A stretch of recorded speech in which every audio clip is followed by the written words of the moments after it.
A new bombshell story has been published by the New York Post titled, "Ilhan Omar Stole My Husband, DC Mom Claims in Divorce Papers." This, in and of itself, is a shocking scandal involving a U.S. congresswoman, but it gets worse. According to the story, at least, it's being alluded to, I'm trying to be very careful with language here, that Ilhan Omar may have been paying this political consultant not for work, but to travel with her outside of what he's supposed to be doing for work, and the payments may be illegal. We now have a watchdog group saying Ilhan Omar should be probed over payments to lover. Interestingly, we heard not too long ago that she split from her husband, and then this story drops where this woman, according to divorce papers, is saying she's having an affair. Now, what makes this all just way over the top is at the same time we're hearing Alabama Republicans approve resolution calling for Omar to be expelled from Congress, and this has nothing to do with the affair story and potential illegal payments. It's all happening at once, and man, is this a scandal and a half. So let's do this. I want to be very careful with language here because of the severity of the allegations and because of the potential legal and political ramifications. So just know, much of what I'm going to tell you will be my personal opinion, which may be wrong. But I'm going to read from these stories, and these are sources that are certified by NewsGuard, the New York Post, and The Hill. Just so that's clear, I want to make sure you all understand this disclaimer. Let's read the story. But before we do, I am going to be producing on-the-ground and behind-the-scenes content on a new channel called Timcast IRL. The link will be in the description below. Please subscribe to this channel if you like what I do and want to see field reporting. The van is near completion, and I'll be heading to the border soon. So there's going to be a lot of on-the-ground content at this channel. Link in the description below. Again, it's called Timcast IRL. It should be in the featured channel section as well, but let's read the news. The New York Post reports, a Washington, D.C. mom says her political consultant husband left her for Rep. Ilhan Omar, according to a bombshell divorce filing obtained by the Post. Dr. Beth Mynett says her cheating spouse, Tim Mynett, told her in April that he was having an affair with a Somali-born U.S. representative, and that he even made a shocking declaration of love for the Minnesota congresswoman before he ditched his wife, alleges the filing submitted in D.C. Superior Court on Tuesday. The physician, 55, and her 38-year-old husband, who has worked for left-wing Democrats such as Omar and Keith Ellison, have a 13-year-old son together. Quote, the parties physically separated on or about April 7, 2019, when defendant told plaintiff that he was romantically involved with and in love with another woman, Ilhan Omar, the court papers say. Defendant met Omar while working for her.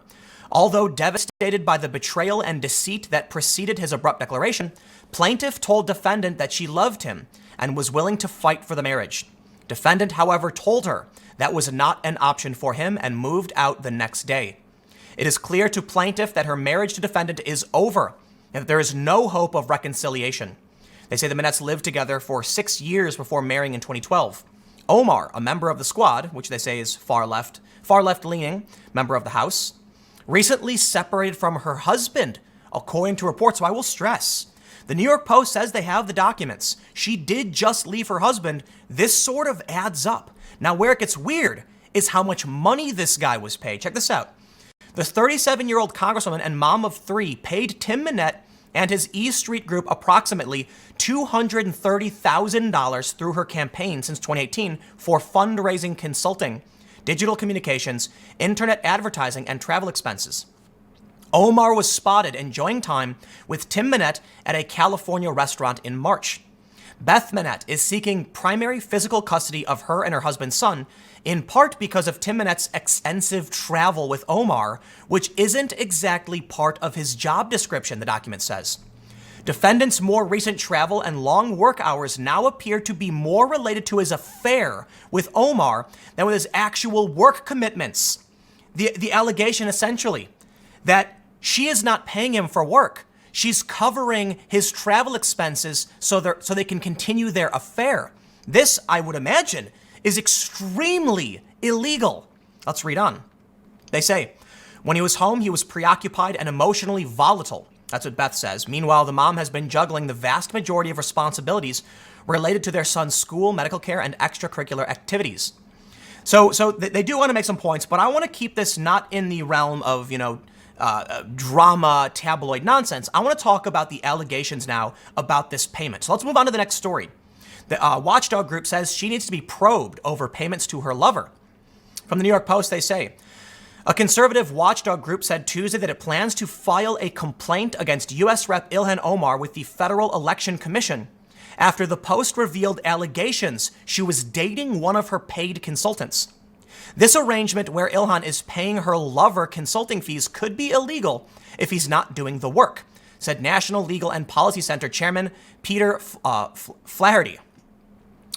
And we'll be asking the FEC for an investigation to determine the nature and level of his work product.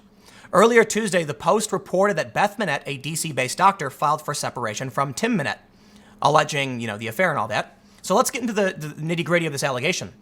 Records show that the 37-year-old Minnesota congresswoman paid Tim Mynett and his company and his E Street group $230,000 through her campaign since 2018 for fundraising, consulting, digital communications, internet advertising, and travel expenses. More than $70,000 of that money was transferred in 14 payments to Minett's E Street Group, LLC, between April 22nd and June 11th. The fact that Omar's campaign committee continued to pay Tim Minett's firm for months after his wife said he left her for the congresswoman isn't outright illegal. They go on to note that you can pay family members. You can hire them if they're doing the work. But this is where it gets interesting. The question is whether that actually occurred here, Flaherty said. He noted that 6 of the expenditures in Omar's filings are simply labeled travel expenses worth $12,673.43, and that in Beth Minett's legal papers, she questioned whether her husband's purported work travel was all for legitimate purposes. Quote, on reflection, defendant's more recent travel and long work hours now appear to be more related to his affair with Rep. Omar than his actual work commitments, averaging 12 days per month away from home over the past year. Flaherty said that at the very least, the FEC should ding Omar for not being more specific when reporting Minett's firm's travel. The law states that travel expenses have to be itemized, but Ilhan's campaign is just reporting large amounts for, quote, travel. Our question is whether this was necessary travel or whether she was just bringing her boyfriend along for the company. A statement from the E Street Group on Tuesday touted the more than $2.3 million that it said it had raised for Omar's re-election campaign in 2019 so far. As FEC reports show, we provide grass tops and grassroots fundraising, political and communication support for Democratic candidates, including events, digital fundraising, ad acquisition, SMS mobilization, research, video, and other content collateral creation, the statement said. E Street Group does not comment on the personal life of either our staff or clients. A request for comment to Omar's spokesman wasn't returned. So I want to make sure we stress this point absolutely.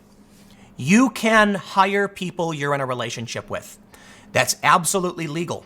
The question now is whether or not he needed to travel at all, or whether this was just her bringing her boyfriend along with her. That's the allegation, at least from the wife, who appears to be divorcing this guy. I gotta say, this is a huge scandal, and look, Ilhan Omar has a sordid past, and they have it right here, the story, inside Ilhan Omar's tangled web of relationships. Multiple husbands, faith traditions, and now an alleged affair. Does not bode well for the congresswoman, but I will stress too, these things are sort of coming together.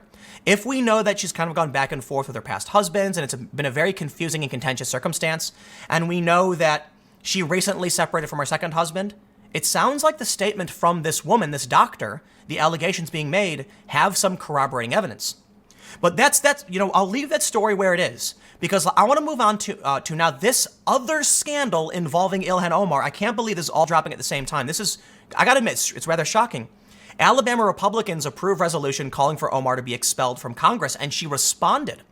So I want to dig into her, the elections in which she was running, to look at whether or not she actually has support from her constituency, because that's one of the accusations made. Let's read. The Hill reports, Alabama's Republican Party is urging the state's congressional delegation to begin the process of expelling freshman Rep. Ilhan Omar from Congress. The state GOP supported a resolution calling for the Congresswoman's ouster at its summer meeting in Auburn this past weekend, according to AL.com. The committee reportedly approved the resolution on a voice vote after it was introduced by State Rep Tommy Haynes. The resolution calls on Alabama's congressional delegation to quote, proceed with the expulsion process in accordance with Article 1, Section 5 of the U.S. Constitution.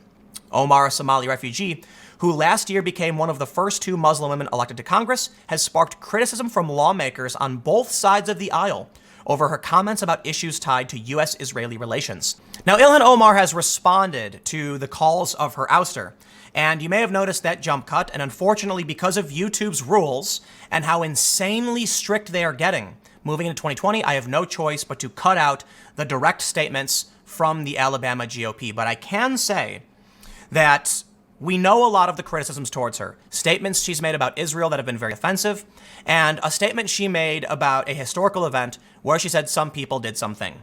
I think that's about as far as I can actually get in telling you what happened, and I had to actually install a profanity filter. I kid you not. Now, I know there are some people that will be angry and say, Tim, you shouldn't do this. You should tell us exactly what's being said. But listen, the other day, my video was deranked so hard, it was getting basically no views.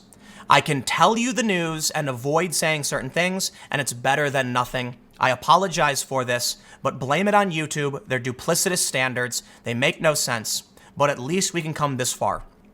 Now, as I stated, the criticisms they have for why they want her out is disloyalty to the U.S., statements she's made about our history, very offensive statements about Israel. She responded, sorry, AL GOP HQ, but this is a representative democracy. I was elected with 78% of the vote by the people of Minnesota's 5th District, not the Alabama Republican Party. But here's what I decided to look into.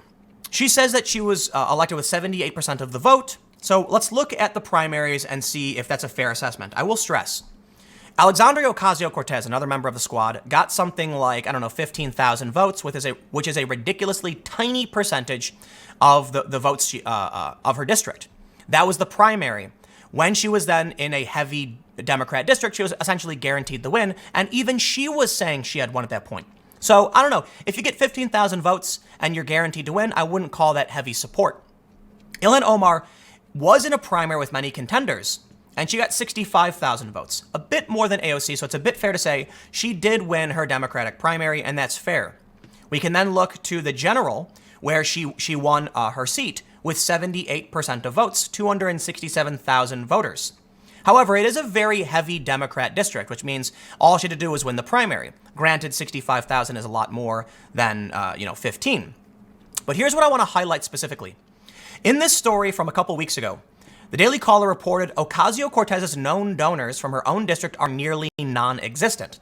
But I don't care to talk too much about AOC in this particular story. I want to go down because they do highlight Ilhan Omar. They say, Omar reported $717,000 in itemized contributions to her re-election campaign so far in 2019. Just over 4% came from her constituents. The story specifically highlights Alexandria Ocasio-Cortez saying, the average freshman representative's re-election campaign received $107,000 in itemized contributions from their constituents in the first half of 2019. FEC filings, the DCNF analyzed show, Ocasio-Cortez's reported in-district funding haul of $1,525 was just 1.4% of that average. Now, the reason this is important is that if on average they received $100,000 from their district, but Ilhan Omar only received 4% of her $717,000, she is well below average. So sure, you can play this game where you say, aha, I got 78% of the vote, but no, it's a Democrat district. They'll vote for you no matter what. So I'll make this point. She is being targeted by the GOP in Alabama for ouster, and they are within their right to actually push for this. It doesn't mean they have the power to do it. Now, she can claim that she wasn't elected by Alabama, but this is the United States of America, not the United Peoples of America, which means the states have a say in how the federal government operates. And this is just one state expressing their distaste with one other state's representative. But that's, in my opinion, it makes sense. You have one state saying, hey, we believe this person is disloyal, has made disparaging comments, and we want them expelled. And they're pushing back. Well, that's two equal players on a national stage making accusations against each other, and perhaps there needs to be some kind of statement or resolution on this. I don't think it's fair to remove Ilhan Omar simply because one state's GOP has, claimed she's disloyal and they want her out.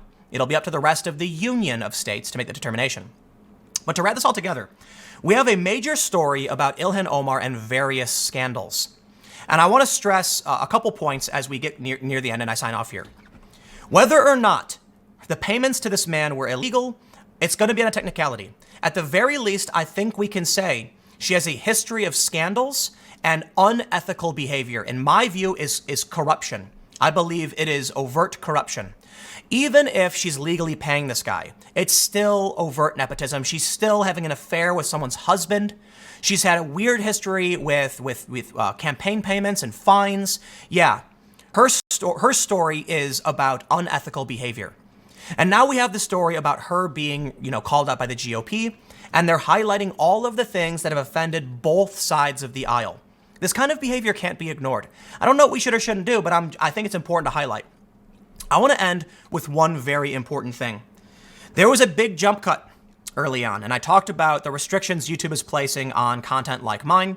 They recently deleted several channels who broke no rules, and that's the problem of what YouTube is. And I recognize that. I'm not going to, you know what?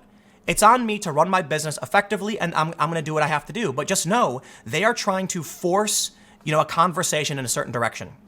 Recently, Dave Chappelle did this epic comedy special. It was amazing, and it was very offensive. Very offensive.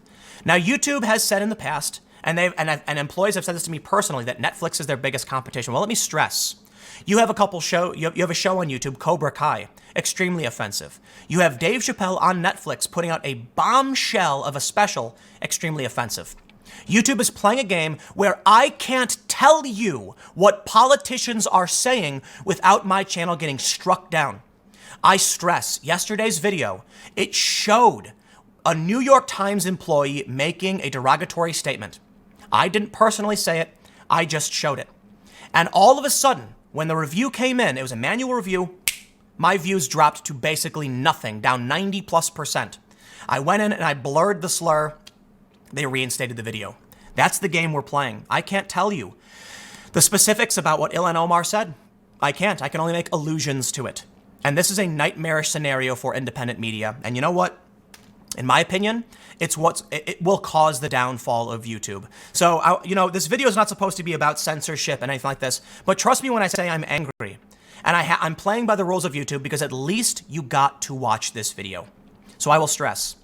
There's a description, in the description below, there's a link to this channel, Timcast IRL. Subscribe. It's going to be on the ground. It's going to be newsworthy content, and it's going to avoid a lot of the articles and mainstream political bickering. You'll hear from real people as I travel the country. So at least then I can still bring you the news and behind-the-scenes content while avoiding the offensive rhetoric that YouTube hates. And I understand, at a certain degree, it is a loss for free speech. But I'm not going to lose my ability to communicate with you over a few words, and it's unfortunate. It really is. So you know what? Tell YouTube why you think it's a problem. But I guess the choice is I can get banned and you'll never hear from me again, or I can just do what I have to do to let you know the scandal is happening. And I prefer being able to highlight the scandals of Ilhan Omar as opposed to just doing nothing. I apologize again. Thanks for hanging out. Stick around. Next segment will be at youtube.com/timcastnews. I will see 6 p.m. I will see you all then.